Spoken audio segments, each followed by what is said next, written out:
사람들은 본능적으로 능력 있는 삶을 살기를 원합니다. 돈을 많이 벌고 공부를 많이 하고 권세를 얻고자 하는 것도 능력 있는 삶을 살기를 원하는 본능적 욕구다라고 말할 수가 있습니다. 우리 그리스도인들도 능력 있는 삶을 살기를 원하는 것은 마찬가지입니다. 그래서 우리가 기도할 때 그렇게 하잖아요. 하나님, 내게 능력을 주시옵소서. 능력을 달라고 얼마나 많이 기도합니까? 그래서 그런지는 몰라도 우리 그리스도인들이 가장 좋아하는 성경 구절 가운데 하나가 오늘 읽은 본문 빌립보서 4장 10절로 13절 말씀 가운데 13절에 있는 말씀, 내게 능력 주시는 자 안에서 내가 모든 것을 할 수 있느니라 하는 이 말씀일 것입니다. 그래서 거의 믿는 성도들의 가정에 가면은 거의 대부분 이 성경 구절을 액자에 써서 걸어놓습니다. 그러나 우리가 꼭 한 가지 알아야 될 것이 있습니다.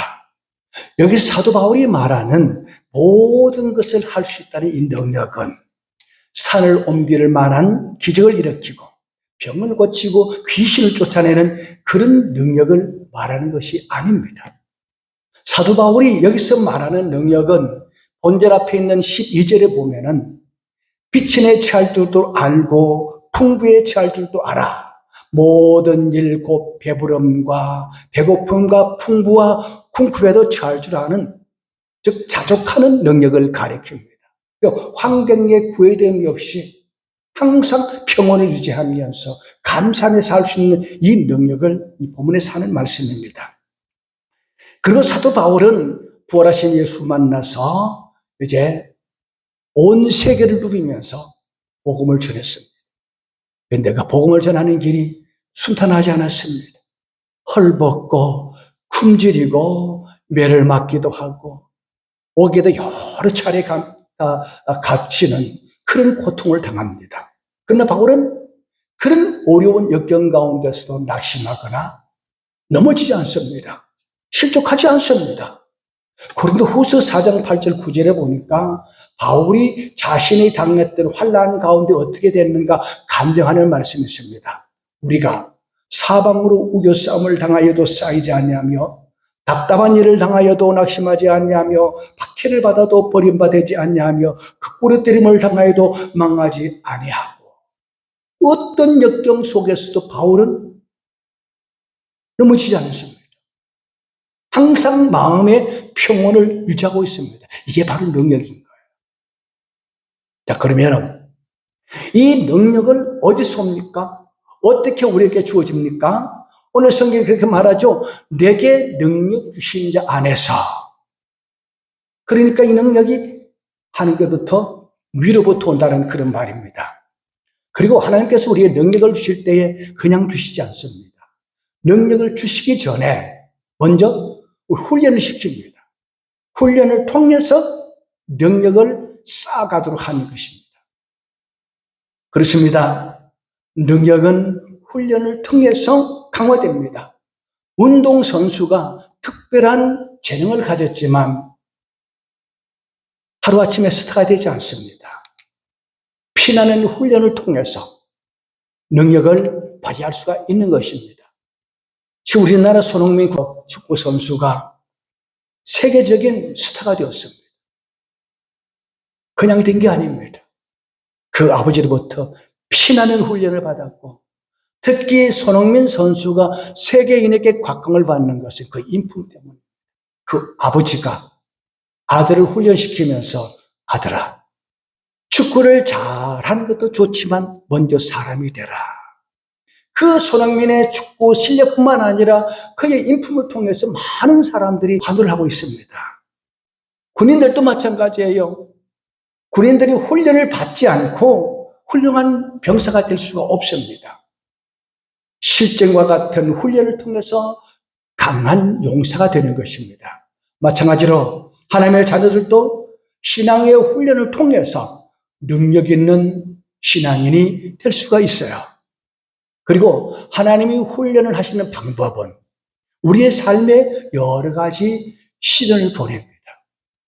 그 시련을 통해서 힘들고 어려울 때 또 기도하면 하나님께서 찾아오셔서 건져주시고, 이게 반복하게 합니다. 그래서 여러 가지 시련과 하나님이 일으켜서 오는 은혜를 반복하면서, 하나님은 절대 나를 버리지 않구나. 마음속에 하나님을 신뢰하게 되고, 그리고 환난을 견딜 수 있는 능력을 구별하게 되는 것입니다. 사도 바울이 배부름과 배고픔과 풍부와 궁핍에 처할 줄 아는 자족의 비결을 배운 것도 그는 시를 통해서 배운 것. 디모데 후서에 보면은 바울 사도가 디모데에게 보낸 편지 가운데 이런 대목이 있습니다. 내가 내게 처음 변명할 때 나를 변호하던 사람이 다 나를 버리고 나를 떠나버렸다. 바울 사도가 능력 있는 사역을 할 때 많은 사람들이 따라다녔는데 바울이 오기 가시니까 더 이상 풀려날 기미가 보이지 않으니까 버리고 다 도망갔어요. 그런데 바울은 나는 그들을 원망치 않는다. 왜냐하면 그럴 때마다 하나님이 나와 함께 하시고 나를 건져주셨고 마지막까지 나와 함께 하시를 믿는다. 바울의 능력은 바로 시련을 통해서, 훈련을 통해서 갖게 된 것을 알 수가 있습니다. 여러분, 인생살이가 힘들고 고달파도 왜 나는 이렇게 힘이 드는가? 나는 왜 이렇게 어려움이 많은가? 할지라도 낙심하지 말고 말세가 되면은, 핍박이 임하게 되면은 다 배교한다 그랬어요. 그래서 환난과 핍박이 있을지라도 믿음 배반치 않고 끝까지 믿음을 지켜 승리하는 삶을 살 수 있도록, 이 승리하는 능력을 구비할 수 있도록 우리를 훈련하시는 줄 알고 기쁨과 감사함으로 견뎌내면 하나님께서 능력 있는 삶을 살도록 능력을 주실 것입니다. 그리고 나를 자기 생명처럼 사랑하시는 우리 주님을 만나야 됩니다. 다른 말로 하면은 나는 하나님의 특별한 사랑을 받는 사람이다라는 자존감을 가져야 돼요. 아가서 8장 6절 7절에 보면은 사랑은 죽음같이 강하고 많은 물도 이 사랑을 끄지 못하겠고 홍수라도 삼키지 못하나니 사람이 그의 온 가설을 다 주고 사랑과 바꾸려 할지라도 오히려 멸시를 받으리라. 사람이 죽음의 능력을 당할 사람이 없습니다. 다 죽게 됩니다. 그러니까 죽음의 능력을 피할 수 없는 것처럼 사랑의 능력을 당할 사람이 없다는 말이에요. 그렇습니다. 예수님께서 십자가에 못 박혀 죄 없으신 하나님께서 그 참혹한 고난을 당할 때에 어떻게 참아 견딜 수 있겠습니까? 성부 하나님을 사랑하는 사람과 우리를 향한 그 사랑 때문에 그 참혹한 고난을 참아 견뎌낼 수가 있었던 것입니다. 우리가 잘 아는 사도 바울은 그가 부활하신 주를 만나기 전에 자신은 세상에서 가장 어렵고 경건한 사람, 나는 율법에 흠도 없는 사람이다라고 굉장히 스스로 자만에 빠졌던 교만한 사람입니다. 그래서 예수님이 십자가에 못 박혀 죽으신 것이 자기 죄 때문에 형벌 받았다고 그렇게 생각했던 거예요. 그러니까 예수 믿는 사람들은 다 이 세상에서 없어져야 될 악한 죄인이라고 생각하면서 예수 믿는 사람 잡아오게 가도 죽이는데 앞장을 썼어요. 바울은 나는 예수 믿는 사람 잡아다가 오게 가두는 것이 하나님이 내 것이 사명이다. 그렇게 생각했던 거예요. 3번은 사내들인 공회에서 다메섹에 있는 성도를 잡아와서 오게 가두라는 공문서를 받아가지고 내려갑니다. 한낮인데 다메섹으로 내려가던 노상에서 하늘에서 찬란한 빛이 나게 됩니다. 그리고 소리가 들려옵니다. 사울아 사울아 네가 어찌하여 나를 핍박하느냐. 주여 니시오니까 나는 네가 핍박하는 나사렛 예수다. 아니 내가 언제 주님을 핍박했습니까? 네가 나를 믿는 작은 소자 하나 행한 것이 내게 행한 것이다. 여기서 바울은 예수님은 자기 죄 때문에 십자가에 형벌 받았다고 생각했던 예수가 하나님의 아들이시며 그분은 하나님이시고 바로 자기 같은 죄인을 구원하기 위해서 대신 헌금받으신 놀라운 사랑을 깨닫게 됩니다. 바울이 어떤 사람입니까? 교회를 핍박했던 앞장섰던 사람 아닙니까? 예수를 비방하고 복음을 방해하고 온갖 포악을 저질렀던 사람입니다. 그런 나를 살리려고 예수님이 대신 죽었구나. 이 사실을 깨닫고 나서 바울은 뭐라는 줄 압니까? 그리스도의 사랑이 우리를 감고 나는다. 세상에 이런 사랑이 어디 있느냐? 그래서 예수님은 이 땅의 모든 악한 죄인들을 위해서 십자가에 못 박혀 죽었다는 이 놀라운 사실을 깨닫고 이 사랑의 복음을 전하는데 자신의 남은 생을 다 바칩니다. 그리고 온 세계를 다니면서 헐벗고 굶주리고 매맞고 옥에 갇히는 고통 속에서도 뒤로 물러서지 않고 힘을 다하여 복음을 전했습니다. 그리고 바울도 이 복음을 전하면서 많은 박해를 당합니다. 가는 곳마다 환영하는 사람이 없어요. 그 핍박을 당하면서 바울이 어떻게 그 환난을 견딜 수 있겠습니까? 과거의 자기를 생각한 거죠. 나도 내가 주님을 만나지 못했을 때 주님을 핍박했던 죄인인데 저분들은 알지 못해서 그런다. 그러면서 주님의 사랑 가지고 우리를 위해서 대신 주기까지 사랑하신 그 주님 사랑 가지고 핍박하는 사람까지도 구원받기 위하여 생명을 아끼지 않고 복음을 전했다고 증언하고 있습니다. 그렇습니다. 나를 사랑하고 나를 위해서 죽으신 주님을 만나고 그 주님을 사랑하는 사람은 어떤 시련과 고통도 견딜 수 있는 능력을 갖게 되는 겁니다. 사랑은 모든 것을 견딜 수 있는 능력이 있기 때문입니다. 고린도서 13장 7절에 보면은 사랑은 모든 것을 참으며 모든 것을 믿으며 모든 것을 바라며 모든 것을 견디니라 했습니다. 세상에 어떤 환난이나 공고나 핍박이나 기근도 우리 향하신 하나님의 사랑에서 끊을 수가 없는 거예요. 자식을 낳은 경험이 있는 분들 잘 알잖아요. 자식을 위해서 온갖 고생을 다해도 그걸 고생을 여기지 않습니다. 왜요? 자식을 사랑하기 때문에. 이 사랑은 어떤 고난도 이길 수 있는 능력이 나타나게 되는 것이죠. 사도 바울도 마찬가지입니다. 그 숱한 생명의 위협을 당하면서도 낙심하거나 뒤로 물러지지 않고 그렇게 열심히 복음을 전하는 것은 하나님을 사랑했고 하나님의 마음을 가지고 영혼을 사랑했기 때문에 가능할 수가 있었던 것입니다. 그리고 사도 바울은 말합니다. 그리스도의 남은 고난을 그의 몸된 교회를 위하여 내 육체를 채우노라. 주를 위해서 복음을 전하고 교회를 섬기는 데 당하는 고난을 오히려 자랑스럽게 여겼다. 그렇게 고백하면서 헌신했던 사람입니다. 그러므로 바울이 만난 그 사랑의 주님을 여러분 만나시기 바랍니다.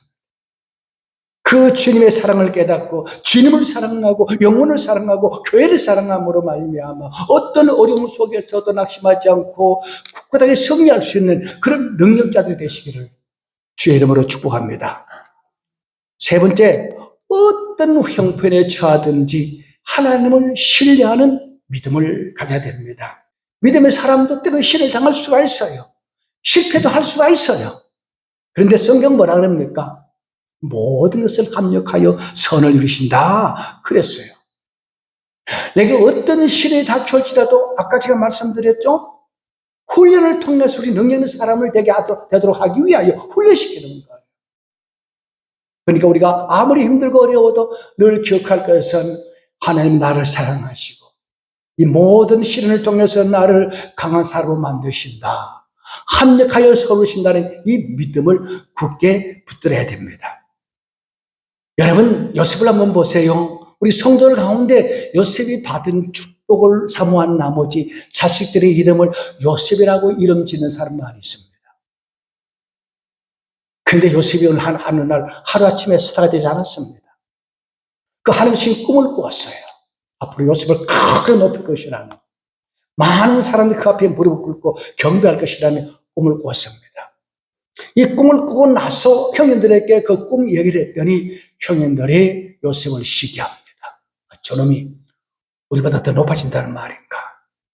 그래서 꿈이 이루지 못하도록 하기 위해서 요셉을 죽이기로 결혼을 합니다. 들에서 양을 치고 있던 형님들에게 아버지 야곱이 신부름을 보냅니다. 너희 형들이 어떻게 하고 있는가 한번 보고 오라. 안부 묻고 오라. 그래서 요셉이 형님들이 있는 곳에 갔더니 저기 꿈꾸는 자가 온다. 그의 꿈이 어떻게 되는가 한번 보자. 그래가지고 요셉이 옷을 벗기고 구덩이에 치고 던져버려요. 누군가가 건져주지 않으면 죽을 수밖에 없는 그런 구덩이입니다. 어린 소년 요셉이 얼마나 두려웠겠습니까? 그런데 야곱의 넷째 아들 유다가 형제들에게 말합니다. 그래도 우리 형제인데 어떻게 죽이느냐? 살려주자. 그래서 요셉을 건져내어서 애굽 사람에게 은 20의 노예로 팔아버립니다.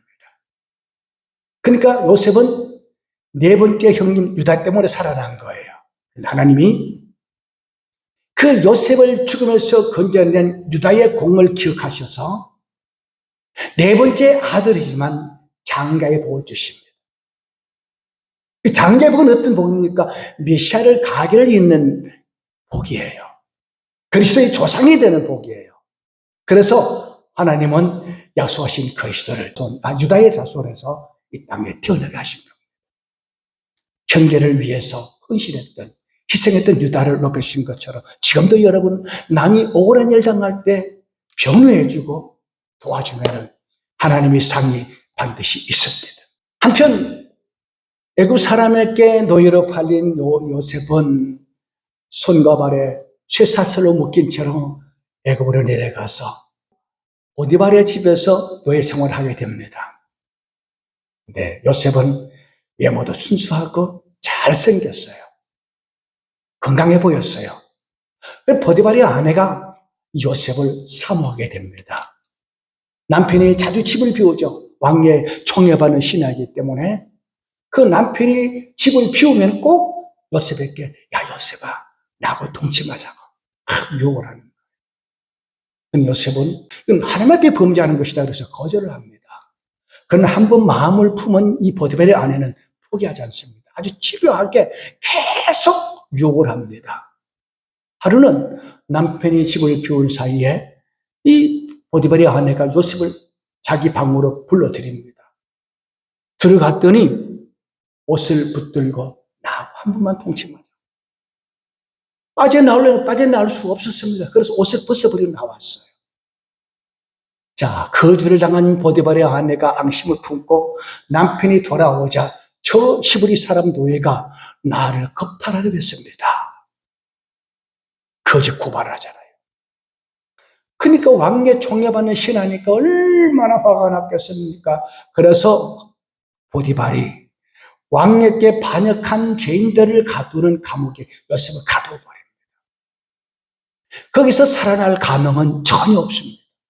근데요, 하나님은 기적적으로 요셉을 그 감옥에서 끌어내어서 애굽의 총리가 되게 합니다. 꿈을 이루어주셨어요. 그리고 훗날에 자기를 억울한 누명을 씌워서 감옥 살게 했던 보디발의 아내나 자기를 애굽의 노예로 팔았던 형님들에 대해서 원망하지 않습니다. 용서해 줍니다. 여러분, 죽음 앞에서도 두려워하지 않고 원수까지도 용서할 수 있는 이 능력이 어떤 능력입니까?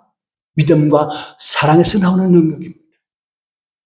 하나님은 모든 것을 합력하게 선을 이루기 위해서 우리 형님들을 통해서 나를 이 애굽의 노예로 보냈고 이 보디발의 아내를 통해서 나를 억울하게 감옥살이 했지만 이 일을 통해서 하나님은 나를 애굽의 총리가 되게 하였다. 그러면서 다 용서하는 거. 용서하니까 마음이 그걸 표현할 수가 없는 거예요. 근데 요셉이 예언한 대로 애굽과 건동 전역에 7년 동안 기근이 임했습니다. 양식이 다 떨어졌는데 요셉이 총리가 되고 나서 7년 후에 흉년이 올 것을 대비해가지고 7년 풍년 때에 곡간을 내려서 곡식을 가득가득 저장해 놓았습니다. 사방의 다른 모든 사람들 굶어 죽는데 애굽은 양식 풍족하다는 소식을 듣고 요셉의 형님들이 양식을 구하기 위해서 애굽에 내려왔다가 자기들이 죽이려 했다가 애굽의 노예를 팔았던 동생 요셉이 애굽의 총리가 되는 것을 보게 됩니다. 큰일 났다 이제. 우리 동생이 이제 보복하겠구나. 그래서 찾아가서 무릎 꿇고 용서해달라고 그럽니다. 그때 요셉이 이렇게 말합니다. 두려워하지 마소서. 내가 하나님을 대신하리까? 당신들은 나를 해하려 하였으나 하나님은 그것을 선으로 바꾸사 오늘날 같이 많은 백성의 생명을 구원하게 하려 하셨나이다. 두려워하지 말라는 거예요. 오히려 당신들 때문에 내가 여기 왔고 당신들 때문에 내가 애굽의 총리가 되었으니 형님들 감사합니다 라는 그런 마음을 가졌어요. 그러니까 요셉이 그 숱한 역경 속에서도 낙심하지 않고 주어진 일에 최선을 다했던 것은 하나님이 주신 꿈을 이루어질 것이라는 확신을 가졌기 때문에 하나님을 신뢰했기 때문입니다. 그러므로 여러분, 하나님은 살아계십니다. 우리 사랑하십니다. 항상 함께 하십니다. 그러면 어떤 시련이 닥쳐올지라도 하나님을 신뢰하시기 바랍니다. 그 바울이 어떤 시련에도 절망하지 않는 능력을 할 수 있던 것은 땅에 소망을 두지 않고 천국에 소망을 두고 살았기 때문입니다. 바울이 부활하신 예수를 만나고 나서 저 아라비아 광야에 가서 13년 동안 기도하면서 말씀을 연구하는 가운데 여러 계시를 받았습니다. 근데 어느 날 기도하다가 성령의 사도 바울을 삼청천까지 끌어 데려갑니다. 이 삼청천이 어디냐? 천국이에요. 거기서 바울은 천국의 영광스러운 모습을 보았습니다. 이야, 이 세상 어디서 볼 수 없는 너무 영광스러운 곳입니다. 아마 주께서 바울아, 조금만 고생하면 너 여기 와서 행복하게 살 것이다 라는 계시도 받았을 거예요. 이때부터 사도 바울이 완전히 달라집니다. 과거에 그가 자랑스럽게 했던 명예 그리고 돈, 학벌, 지식이 모든 것을 배설물 여기고 내가 그리스도 예수 안에 있다는 것을 자랑스럽게 여기면서 천국의 소망으로 살았습니다. 그러니 바울은 죽는 것도 내가 유익하다고 그랬습니다. 또 그는 말하기를 할 수만 있으면 내가 육신의 장막을 벗어나서 천국 가서 천님과 함께 거하는 것이 나의 소망이다. 왜요? 천국을 봤기 때문에. 이 세상을 하루라도 더 산다는 것은 그만 고생 많이 하니까 빨리 끝내고 천국 가고 싶은 거예요. 그러니까 매 맞고 헐고 굶주려도 나 천국 간다. 그러니 낙심하지 않는 거예요. 우리 거신들뿐만 아니라 불신자들에게 많은 감동을 주는 몸성을 작시한 송명희 시인을 여러분 아십니까? 1953년에 태어난 그녀가 태어날 때 의사가 실수로 뇌를 잘못 건드려서 뇌수마비가 되었어요. 그녀의 아버지는 폐결핵 환자로 경제적 능력이 없었습니다. 그녀의 가족들은 어두운 지하 단칸방에서 가난하고 비참한 생활로 하루하루를 연명해 나갔습니다. 이런 상황에서 어떤 희망도 찾을 수가 없었어요. 그녀는 부모님과 하나님을 수없이 원망했다고 합니다. 자신의 운명을 저주하고 몇 번이나 자살을 시도했습니다. 그런데 마음에 이런 생각이 났어요. 그래, 죽어도 내가 하나님을 한번 만나고 죽겠다. 그래서 기도하기를 작정합니다. 하나님, 왜 나를 이렇게 태어나게 하셨습니까?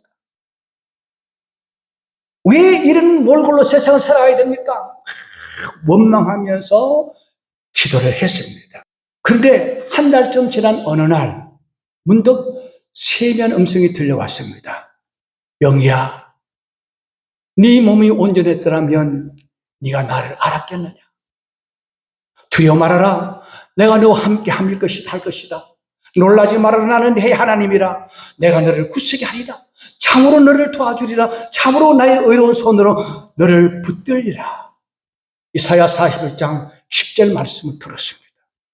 이때 그녀는 자기를 사랑하시는 주님을 만났습니다. 그 능력 그녀는 새 사람이 되었습니다. 그는 이 새 사람이 되고 나서 이런 고백을 했습니다. 산소 호흡기를 달지 않고도 숨을 쉴 수 있음을 감사합니다.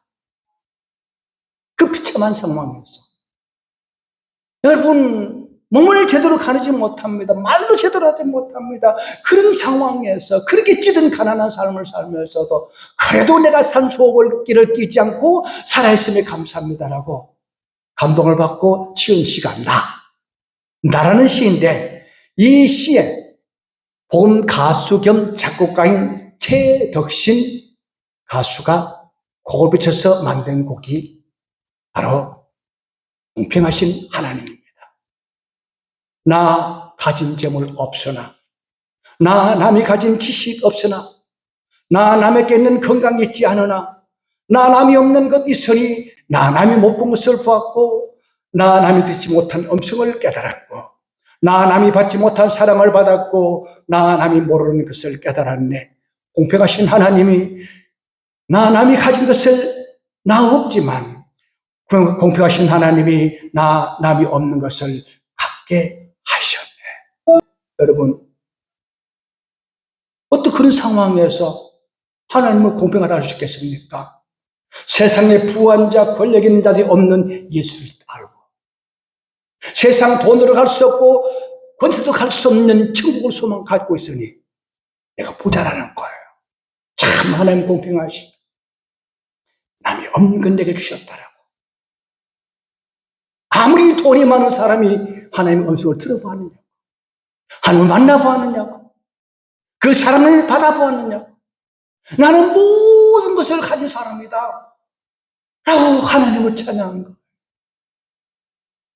그리고 송명의 시인은 천국의 소망으로 산 겁니다. 이 세상의 삶은 잠깐이다. 나는 주님 계신 천국에서 영원히 산다. 그러니 그 송명의 시인이 얼마나 많은 시를 썼고 그에 곡을 붙인 복음성이 얼마나 많습니까? 지금도 송명의 시인이 쓴 가사에다 곡을 붙인 복음성을 통해서 많은 영혼 주께 돌아옵니다. 은혜를 받습니다. 건강한 사람도 할 수 없는 능력 있는 삶을 살고 있단 말이에요. 사랑하는 성도 여러분, 능력 있는 삶을 살기를 원하십니까? 능력 있는 삶을 살기를 원하는데 먼저 능력의 바른 의미를 깨달아야 합니다. 권세를 부리고 마음대로 할 수 있는 돈 많이 가진 거, 권력 가진 거, 그것이 능력이 아니라 인생은 굽이굽이 환난이 많습니다. 가진 자도 높은 사람도 환난당합니다. 그러나 환난당하면 많은 재물을 가지고 권력을 가지도 다 넘어집니다. 그러나 하나님의 사랑을 경험한 사람, 죽어도 천국에서 영원히 산다는 믿음을 가진 사람은 죽음이 두렵지 않아요. 헐벗고 굶주리고 매맞을지라도 두려워하지 않습니다. 나는 죽으면 천국 간다. 그래서 환난 중에서도 공평하신 하나님을 찬양했습니다. 여러분, 하나님은 우리가 모두가 능력 있는 삶을 살기를 원하십니다. 그래서 우리를 훈련하십니다. 연단하십니다. 씨를 주었다가 하나님 그럼 또 살려주고, 또 교만하면 또 씨를 줬다가 하나님 그럼 또 건져주고. 그래서 하나님은 나를 변함없이 사랑하는구나. 그럼 그런 가운데 환난의 시에도 낙심하지 않는 거예요. 다시 일어나게 됩니다. 여러분, 하나님이 여러분을 얼마나 사랑하십니까? 자기 몸을 대신 주시까지 우리를 사랑하셨습니다. 하나님 약속하신 것은 반드시 이루어지시는 분이십니다. 그러므로 이 하나님의 사랑을 알고 이 하나님의 사랑을 가지고 주님을 사랑하고 교회를 사랑하고 형제를 사랑하고 영혼을 사랑함으로 열심히 복음을 전하시기 바랍니다. 세상살이가 인생살이가 아무리 힘들고 어려워도 세상에 소망을 두지 말고 천국의 소망을 두어 천국 가서 주님께 영원히 누릴 영광스러운 미래를 바라보면서 살아갈 수 있기를 바랍니다. 오늘 보면 12절 13절을 다시 읽고 말씀을 마치겠습니다. 나는 빛에 내 처할 줄도 알고 풍부에 처할 줄도 알아. 모든 일 곧 배부름과 배고픔과 풍부와 궁핍에도 처할 줄 아는 일체의 비결을 배우노라. 내게 능력 주신 자 안에서 내가 모든 것을 할 수 있느니라. 이 바울의 간증이 여러분의 간증이 되고 바울의 고백이 우리 모두의 고백이 되기를 주의 이름으로 축복합니다.